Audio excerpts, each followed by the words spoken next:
नमस्कार विद्यार्थी मित्रांनो, मी ज्ञानेश्वर पवार तुमचं एनलायटनमेंट ॲग्री अकॅडमीमध्ये सहर्ष स्वागत. विद्यार्थी मित्रांनो, आज आपण ICAR JRF in plan science 2026 ही कशी क्रॅक करायची, त्याचबरोबर त्याच्यामध्ये स्ट्रॅटेजी काय असते आणि त्याचं सगळं गायडन्स आज आपण या लेक्चरमध्ये पाहणार आहोत. तर सुरुवातीला आपण पाहूया या पेपरचा ओव्हरऑल.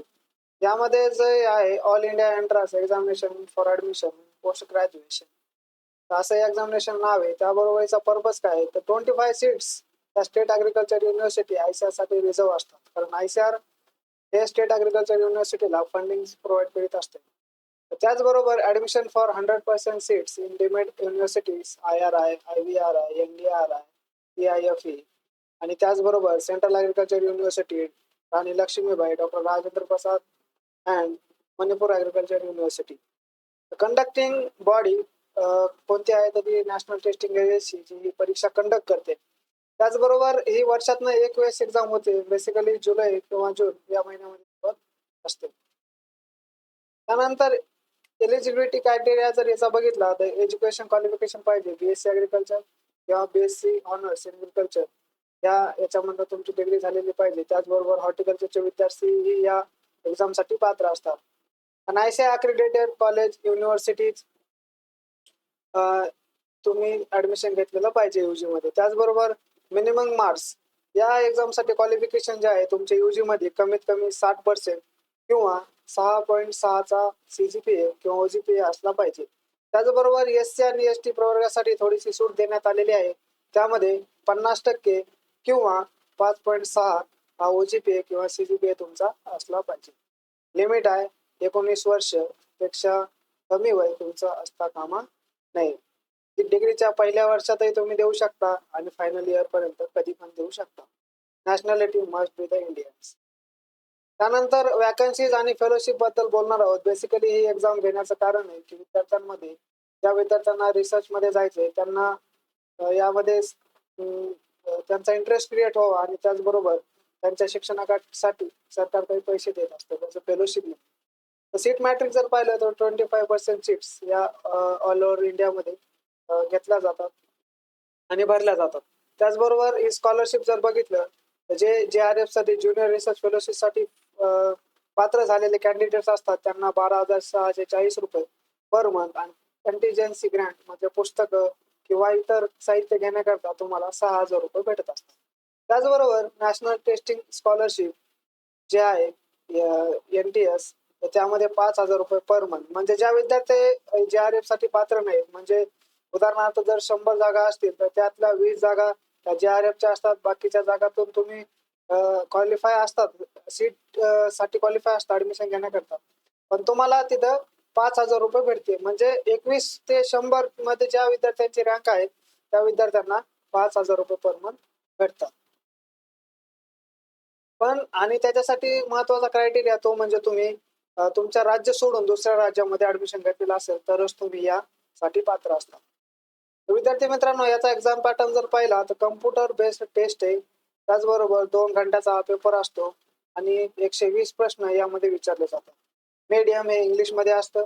मार्किंग जर बघितलं तर याच्यामध्ये प्लस मार्क एका क्वेश्चनला 4 मार्क आणि जर तुमचं उत्तर चुकलं तर 1 मार्क निगेटिव्ह होतात आणि जर तुम्ही क्वेश्चन्स अटेम्प्ट नाही केले त्या नाही अटेम्प्ट केलेल्या क्वेश्चनचे मार्क्स कटत नाही. टोटल हा असा 480 मार्काचा पेपर कंडक्ट केला जातो. त्यानंतर आपण बघूया प्लांट सायन्स सिलेबस. तर बेसिकली तुम्हाला प्रश्न पडला असेल यामधून आपण प्लांट सायन्स म्हणजे काय, कोणत्या कोणत्या ब्रांचेसला आपण ऍडमिशन घेऊ शकतो. विद्यार्थी मित्रांनो, पहिलं पाहिलं तर genetics and plant breeding GPB, दुसरा विषय म्हणजे प्लांट पॅथॉलॉजी, तिसरा विषय मायक्रोबायोलॉजी, चौथा विषय सीड सायन्स आणि जो पाचवा आहे प्लांट जेनेटिक रिसोर्सेस जो फक्त IRI दिल्ली या ठिकाणीच तुम्हाला कोर्स आहे.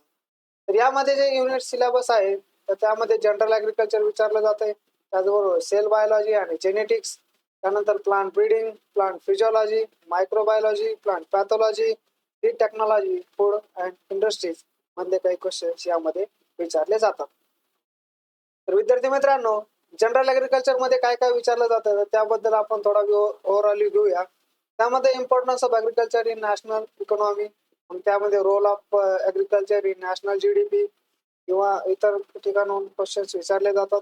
त्यानंतर basic principle of crop production, त्याच्यामध्ये येणार की जे काही प्रिन्सिपल्स लागतात, जसं फ्लोईंग असेल किंवा टिलेज असेल, तर या ऑपरेशन्स कसे कंडक्ट करायचे, वीड मॅनेजमेंट असेल किंवा इंटर कल्टिवेशन्स असतील किंवा हार्वेस्टिंगच्या काही स्टेजेस असतील, तर त्याबद्दल या विषयामध्ये जाते. त्यानंतर कल्टिवेशन प्रॅक्टिसेस, जसं पाहिलं की राईसमध्ये सुरुवातीपासून प्रायमरी टिलेज पासून ते डायरेक्ट हार्वेस्टिंग आणि स्टोरेज पर्यंत जे काही हे केलं जाते, तर ते यामध्ये येणार. Beet, chickpea, pigeon pea, sugar cane, groundnut, tomato, potato आणि मँगो ही मेजर क्रॉप्स आहेत. त्यानंतर मेजर सॉइल्स इन इंडिया, देशाच्या भागामध्ये वेगवेगळ्या जे सॉइल टाईप आहे, जसं black cotton soil, vertisol soil, red soil, lateritic soil, तर या सॉइलचं तुम्हाला माहिती असली पाहिजे. त्यानंतर role of NPK and their deficiency symptoms. एनपीकेचा रोल काय आहे, तर ग्रोथ, एनपीके ग्रोथसाठी, फॉस्फरस जायला तर तुमची जाडी वाढवण्याकरता, आणि पोटॅशियम क्वालिटी कंट्रोल आणि डिसीज रेजिस्टन्स, अबायोटिक आणि बायोटिक्सला रेजिस्टन्स हा पोटॅशियम मध्ये होतो. तर त्यामुळे हे मेजर आहेत आणि त्याचे डिफिशियन्सी सिम्पटम्स काय काय होतात, तर ते आपण पुढे पाहूया. ठीक आहे. त्यानंतर सेकंड युनिट जर पाहिला तर सेल बायोलॉजी आणि जेनेटिक्स. त्यामध्ये मग तुम्हाला सेल म्हणजे काय, मग सेलचं structure, structure and function of cell organelles, जसं की मायटोकॉन्ड्रिया असेल, क्लोरोप्लास्ट असेल, प्लास्टिड असेल किंवा गोल्गी बॉडीज असतील, तर या किंवा न्यूक्लियस असेल, तर यांचं तुम्हाला स्ट्रक्चर माहीत असलं पाहिजे. त्यानंतर ते फंक्शन्स काय करतात ते माहीत असलं पाहिजे. त्यानंतर मायटोसिस आणि मिओसिस जी सेल सायकल आहे, त्यामध्ये ज्या काही त्या 4-5 स्टेजेस आहेत त्या तुम्हाला माहिती असल्या पाहिजेत. त्यानंतर क्रोमोझोम आहे, क्रोमोझोमचं स्ट्रक्चर माहीत असलं पाहिजे. त्याचबरोबर त्याचे फंक्शन्स काय आहेत, त्याच्यामध्ये ॲब्रिव्हिएशन्स काय असतात, पॉलिप्लॉइडी होतं, युप्लॉइडी होतं, अनप्लॉइडी होतं. तर हे जे अब्रिव्हिएशन्स आहेत त्याचे ते तुम्हाला माहीत असले पाहिजे. त्यानंतर प्रोटीन ट्रान्सलेशन, प्रोटीन कशी तयार होते किंवा प्रोटीनचं काय फंक्शनिंग आहे, तर हे तुम्हाला त्यामध्ये माहिती असलं पाहिजे. त्यानंतर मेंडेलियन जेनेटिक्स आणि नॉन मेंडेलियन जेनेटिक्स. मेंडेलचे जे 3 लॉ आहेत, law of dominance, law of segregation, law of independent assortment, आणि नॉन मेंडेलियन जेनेटिक्स मध्ये पाहिलं तर सायटोप्लाझमिक इनहेरिटन्स वगैरे, हे जे आहे ते तुम्हाला त्यामध्ये माहिती असलं पाहिजे. त्यानंतर क्रॉसिंग ओव्हर, मग क्रॉसिंग ओव्हर म्हणजे काय, लिंकेज म्हणजे काय, सेक्स लिंकेज, मग सेक्स लिमिटेड कॅरेक्टर्स, तर हे या गोष्टी त्यामध्ये येतात.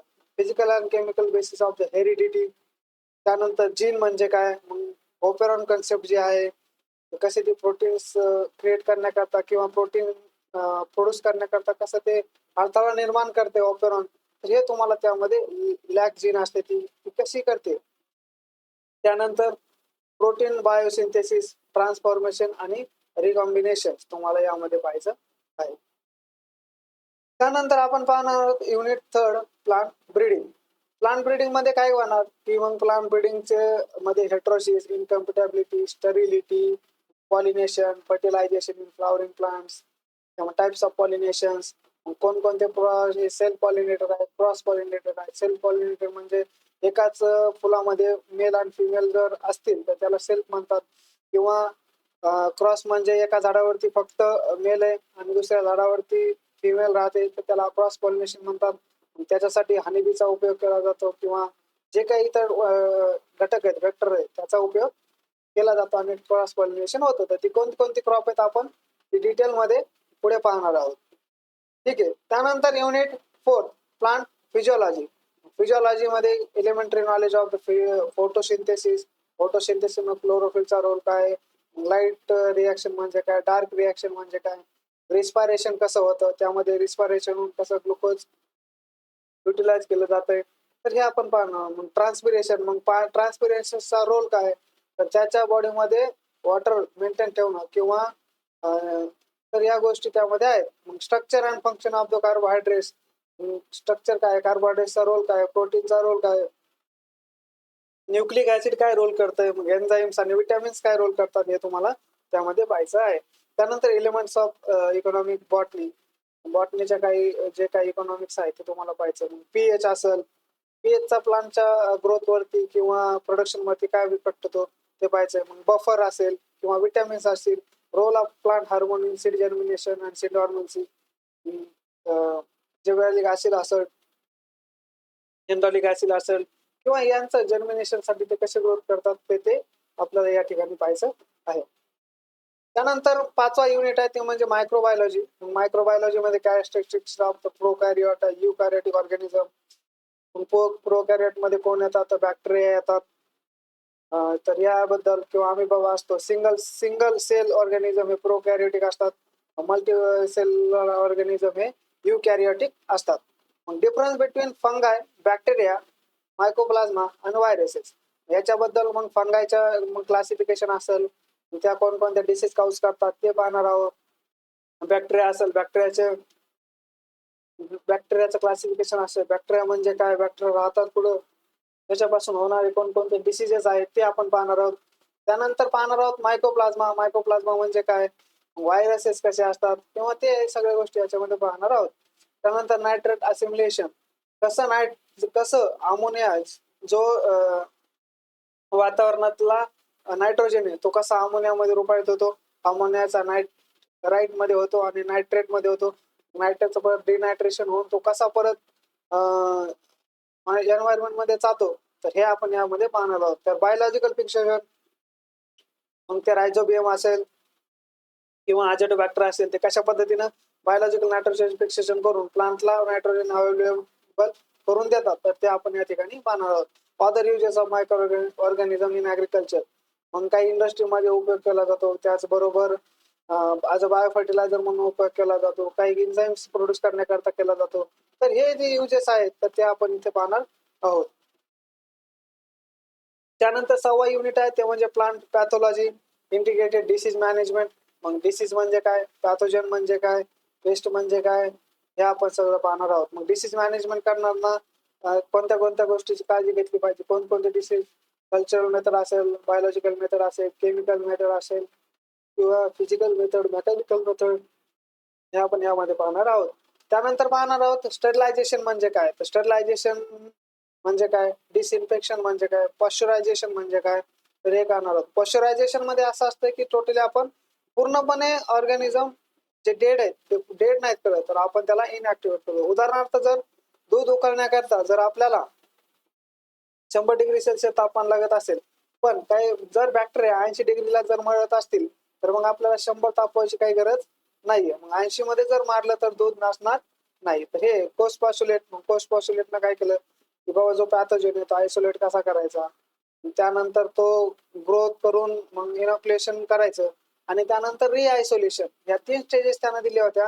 आणि E.F. स्मिथ नावाचा जो सायंटिस्ट आहे त्या सायंटिस्टनं 4थी आपल्याला स्टेज दिली होती. असे 4 कोस्ट आहेत. त्यानंतर इटिओलॉजिकल एजंट्स, रस्ट आहे, रस्ट कसा डिसीज कॉज करते, त्याचे सिम्पटम्स काय, त्याच्यावरती मॅनेजमेंट काय. मग स्मट असेल, स्मट कोणत्या कोणत्या प्लांट वरती करते, मग त्याचे symptoms, powdery mildew, wilt, yellow mosaic, necrosis, enations, blight, witches broom. तर या डिसीजचं कसं ते कॉज करतात, त्यांचे सिम्पटम्स काय असतात आणि त्याला आयडेंटिफाय कसं करायचं आणि आयडेंटिफाय करून मॅनेजमेंट कसं करायचं, ते आपण या ठिकाणी पाहणार आहोत. त्यानंतर major pest and diseases of rice. राईसवरती कोणकोणते डिसीज येतात, पेस्ट येतात, जसं की गंदी बग असेल किंवा वेगवेगळ्या डिसीज. व्हीट वरती रस्ट मॅक्झिमम येतो. कॉटन वरती कोणकोणते येतात, कॉटन पिंक बॉलवर्म आहे, त्याच्यामध्ये पण हेलिकॉवर पार्मिजा चिकनीमध्ये, तर ते पण पाहणार. शुगर केन मध्ये पण असेल. तर असे वेगवेगळे जे त्यांचं मॅनेजमेंट कसं करायचं आपण यामध्ये पाहणार आहोत. त्यानंतर आहे सीड टेक्नॉलॉजी. सीड टेक्नॉलॉजी मध्ये पाहणार आहोत सीडचं टाइप्स असतील किंवा seed germination, seed testing method असतील त्या पाहणार आहोत. त्यानंतर ब्रीडर, फाउंडेशन आणि सर्टिफाईड सीड काय असतात, कोण प्रोड्यूस करतं, कोणती एजन्सी आहे, कोण शेतकऱ्यांना विकू शकतं, तर या गोष्टी आपण यामध्ये पाहणार आहोत. त्यानंतर seed production in self and cross pollinated form. Self pollinated crops मध्ये जेव्हा आपण सीड प्रोड्यूस करतो तेव्हा कोणते प्रिकॉशन घेतले पाहिजेत, क्रॉस पॉलिनेटर मध्ये आपण जेव्हा सीड प्रोड्यूस करतो तेव्हा कोणते प्रिकॉशन्स घेतले पाहिजेत, तर या सगळ्या गोष्टी आपण या लेक्चर मध्ये पाहणार आहोत. त्यानंतर आहे unit 8 food and industry. Food and industry मध्ये काय, कंपोस्टिंग अँड बायोगॅस प्रोडक्शन. मग कंपोस्टिंग साठी पोसा कंपोस्ट जे त्यांनी प्रोडक्ट तयार केलेले ते कशा पद्धतीने काम करत आहे. त्यानंतर बायोगॅस मध्ये मिथेनचा काय रोल आहे, मग मिथेन कसा निर्माण होतो तर हे पाहणार आहोत. त्यानंतर important rural development programmes in India. मग भारतामध्ये रुरल डेव्हलपमेंट करण्याकरता कोणकोणते प्रोजेक्ट इंडियामध्ये आतापर्यंत चालवलेले ते आपण यामध्ये पाहणार आहोत. त्यानंतर organisational setup for agriculture research education and extension in India. या गोष्टी आपण या सगळ्या या लेक्चरमध्ये पाहणार आहोत. तर विद्यार्थी मित्रांनो, या असे टोटल 8 युनिट आहेत. या 8 युनिटमध्ये आपण हा सिलेबस डिकोडिंग केलेला आहे. यामध्ये आपण लेक्चर्स जेव्हा सुरू होतात तेव्हा आपण यामध्ये थोडंसं डिटेलिंग जाणार आहोत. सध्या फक्त जो सिलेबस आपल्याला ICARच्या साईटमध्ये आहे तोच फक्त आपण इथे दिलेला आहे. याच्यामध्ये आपल्याला आणखी खूप साऱ्या डिटेल्स आहेत, ते डिटेल यामध्ये पाहिजे. तर विषय हा आहे की तुम्ही म्हणताल की प्लांट सायन्सच का निवडायचं, कारण याच्यामध्ये आपल्याला 5 सब्जेक्ट निवडण्याचा चान्सेस भेटतो. म्हणजे एकाच वेळेस आपण 5 सब्जेक्टचा अभ्यास करू शकतो. जर प्लांट ब्रीडिंग नाही भेटलं तर आपण प्लांट पॅथॉलॉजीला घेऊ शकतो. प्लांट पॅथॉलॉजीत नाही भेटलं तर आपण सीड सायन्स घेतो. सीड सायन्स नाही भेटलं तर मायक्रोबायोलॉजी घेतलो. आणि नाही भेटलं तर प्लांट जेनेटिक रिसोर्सेस हा जी कोर्स आहे. बेसिकली याच्यामध्ये 5 ते 7 जागा असतात. ते फक्त IRI दिल्लीला आहे. तर अशा पद्धतीनं आपण या 5 विषयाचा अभ्यास एकत्र करू शकतो. म्हणून आपण प्लांट सायन्स हा निवडला पाहिजे. तर विद्यार्थी मित्रांनो, चला आज आपण इथे थांबूया आणि आमचं जे चॅनल आहे एनलायटनमेंट ॲग्री अकॅडमी यूट्यूबवरती त्याला लाईक, शेअर आणि सबस्क्राईब करा, जेणेकरून की येणारे जे नवनवीन व्हिडिओ आहेत ते तुमच्यापर्यंत पोहोचतील आणि आम्हाला हे व्हिडिओ बनवण्याकरता थोडंसं उत्साह येईल. तर त्यामुळे इथे थांबूया. धन्यवाद.